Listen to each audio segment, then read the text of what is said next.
Here I have ULEFONE Armor 18 5G, and today I'm going to show you how to perform factory reset operation on this device.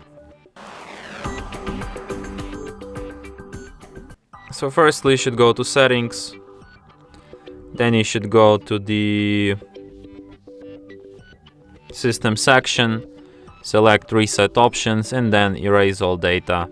Tap erase all data and then once again, and after that device will be restarted about a minute or something.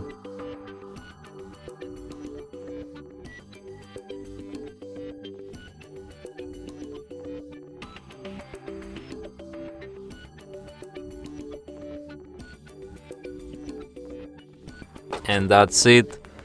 Thanks for watching. If you find this tutorial useful, don't forget to hit that like button and subscribe to our channel.